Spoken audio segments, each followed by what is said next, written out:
You're listening to the Terrific Teacherpreneur, a podcast for teachers looking to grow a successful online business. Your host, Alex, was able to transform her Teachers Pay Teachers store from a small side hustle into a profitable full-time business. She now helps other teachers do the same. Listen along for actionable tips and helpful wisdom about business and marketing as a teacherpreneur. Here's your host, Alex. Hello and welcome to the Terrific Teacherpreneur podcast. We are talking about SEO today, search engine optimization. I know you're probably going to find this really, really helpful. SEO can feel so mysterious sometimes, and it can feel a bit like the secret sauce. It really can help your products be found by the right people, but it's really, really hard. Like if you have ever wondered why some people's resources seem to kind of fly off the shelf, so to speak, the virtual shelf, while other ones are barely getting seen, I think this is really for you because at the end of the day, SEO is so important. So it's great for you to have some clear, actionable steps to get you optimizing your listings and getting more people looking at your resources. Okay, so let's start with step number one. Just a really basic understanding of keywords. This is the foundation here. So the words and the phrases that a teacher or buyer, I should say, because they might not be a teacher, a buyer types when they're searching on TPT.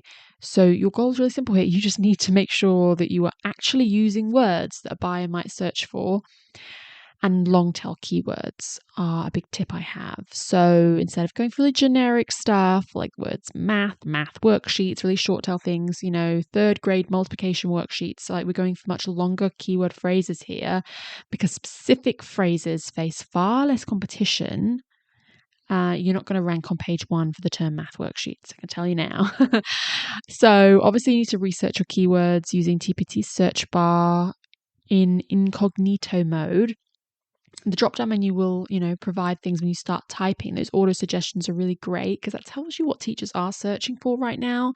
Another place is TPT blog actually releases one blog post, I think every quarter maybe, and they usually talk about some of the popular terms.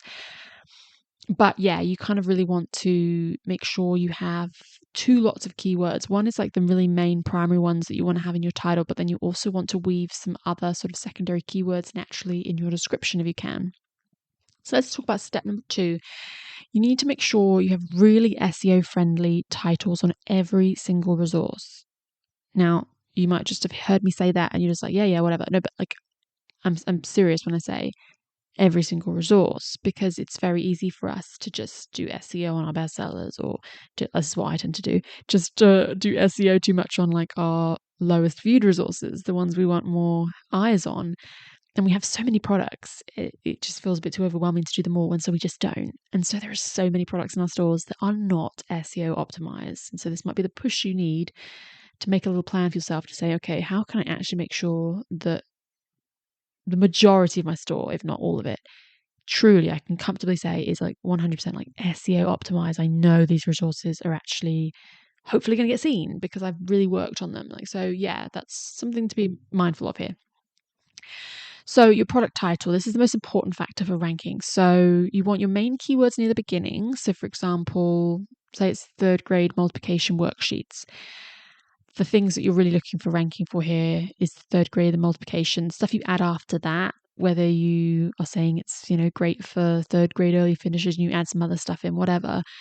The main part, the most important bit is the bit you put at the beginning. So the fact that it's third grade multiplication worksheets is more important than the fact that it might be helpful for third grade early finishers or whatever. So you want to be clear about what the product is and who it's for, so teachers can instantly know what they need. It sounds really obvious, but I've seen so many people who put products and their titles, well, this may be for like newer sellers who I'm helping out, but they are talking all about the theme, the topic, the subject area, the grade level, like it's multiplication, it's for third grade, it's blah, blah, blah. And then they haven't told you what product type is. Like, what is it? Is it a worksheet? Is it PowerPoint? Is it a boom card? Set of boom cards? Is it, Google Slides, task cards, game? Product type is super important because that's going to dictate whether a buyer wants to buy it or not. Because they might not want Google Slides because they don't do digital stuff. They might not want to laminate task cards. They might want a worksheet. So they need to know the product type, and you'd be surprised how often that's actually not in there. And then, who it's for. You don't have to do this, but I do think it's helpful sometimes to have grade levels, especially if you're trying to differentiate between a product you have that's for third grade and second grade, that kind of thing. But that helps. But obviously you can tag it for that too. But something to be mindful of. And obviously the topic's super important, but most people don't forget that. It seems to be the product type that people seem to forget. I don't know why. Don't stuff too many keywords in. It should, when you're writing a description especially, but you don't want it to be hard to read.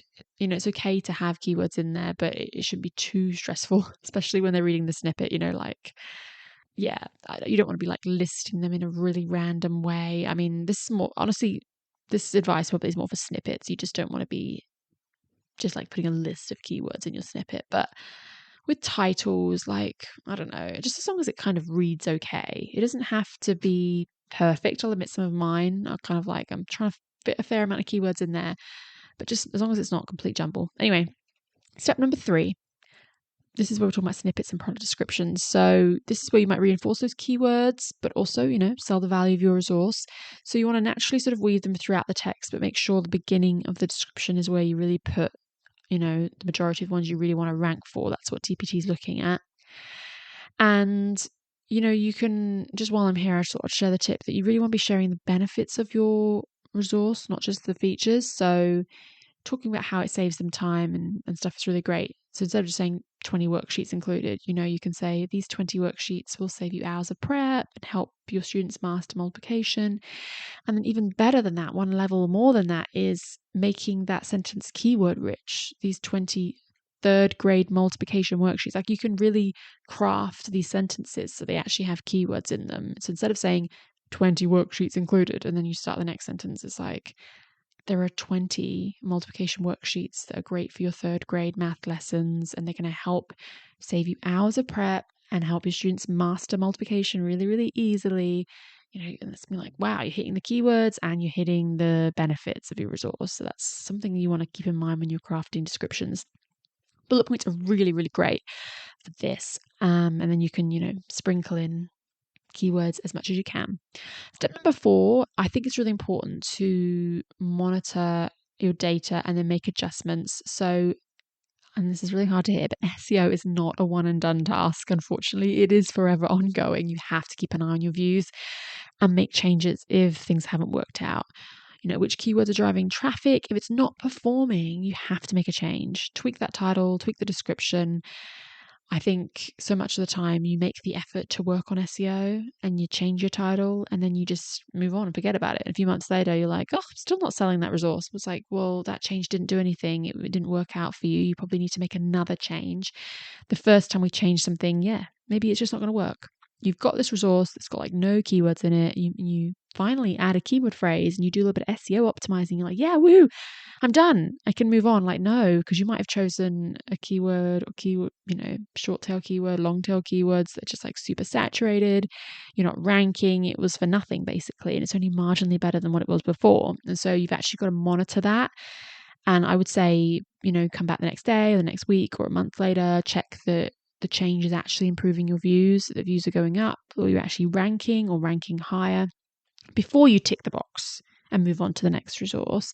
And of course, you are going to want to come back to that resource again at some point. But knowing that we have a lot of resources, we do just want to get through them all. But it's not a one and done thing, I'm afraid. Trends do change. So especially like the words that teachers use and what they're searching for. So we need to have that flexibility.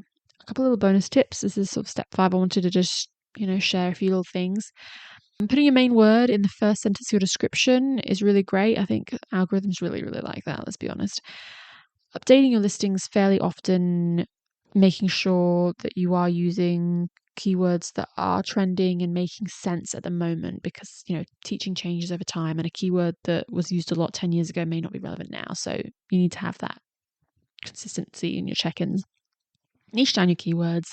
Don't just call your resource reading worksheets. It's not going to get anywhere on DBD.